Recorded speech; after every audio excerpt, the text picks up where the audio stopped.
Video ini saya buat pada hari Jumat 19 Februari tahun 2021.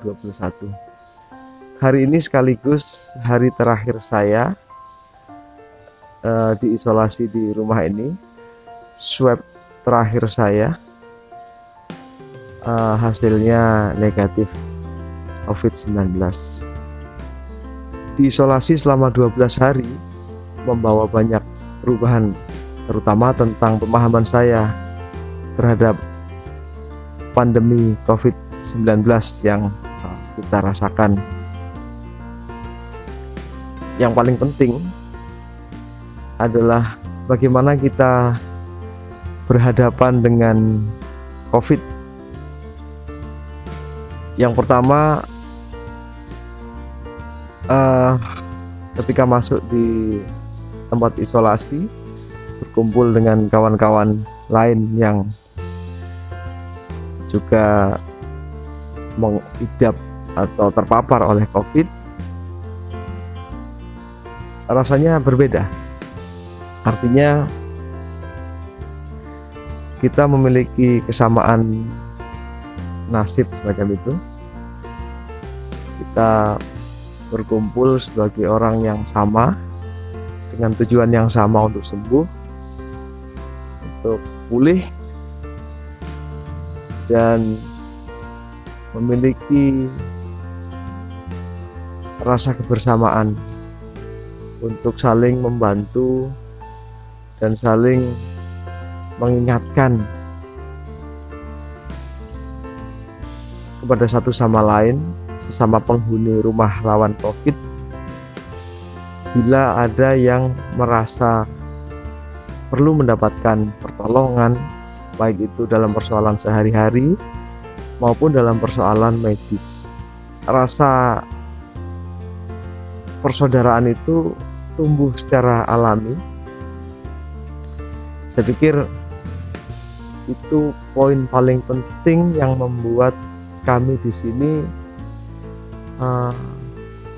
tumbuh harapan, tumbuh semangat hidup, dan tumbuh keinginan bersama untuk bisa segera pulih. Seperti yang kawan-kawan tahu, saya tidak seberapa akrab dengan jarum suntik. Tapi ketika kawan-kawan di sini mengetahui hal itu, mereka menguatkan, dan akhirnya saya sekarang cukup punya rasa sok kenal dengan jarum suntik. Kalau mau disuntik, ayo aja. Itu salah satu contohnya. Kemudian rumah lawan COVID ini juga memiliki kultur yang membuat kita semua merasa memiliki saluran untuk membangkitkan rasa harapan kita. Misalnya tidak terlalu dikekang, boleh mengekspresikan apa yang kita punya. Misalnya yang kawan-kawan tahu, berolahraga, karaoke, terus bahkan ada permainan-permainan, misalnya gaplek, kartu remi, dan lain-lain lah. Ya, itu ada di sini. Saya tidak tahu apakah di tempat isolasi yang lain memiliki atmosfer yang sama, tapi justru memberi ruang kepada orang yang hidup dengan COVID untuk boleh mengekspresikan apa yang dia miliki. Saya pikir itu memunculkan harapan-harapan, memunculkan yang mungkin juga memunculkan imun pada orang-orang yang tinggal di tempat ini. Dari sisi misalnya makanan, luar biasa. Kami diberi asupan makanan yang bagi kami istimewa. Tidak hanya komposisi makanannya, tapi juga disertai makanan-makanan tambahan, kue, misalnya susu kacang kedelai, dan seterusnya. Kemudian kehadiran dokter yang memberi penyuluhan seminggu sekali, dan ada dokter lain yang praktik di Poli. Ada salah satu tempat yang namanya Poli, juga memunculkan harapan. Kita bisa bertanya, kita bisa berdiskusi, dan memperkirakan bagaimana kondisi kita melalui diskusi itu. Dan yang paling penting,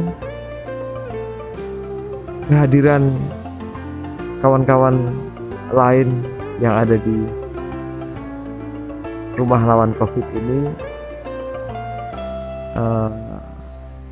sangat membantu, memberikan kenyamanan, memberikan rasa percaya diri untuk bangkit, memberikan suntikan moral bahwa kita bisa segera pulih dan kembali ke keluarga dan beraktivitas seperti biasanya. Hari terakhir ini terus terang saya menjadi baper ya. Hampir 2 minggu berkumpul dengan kawan-kawan.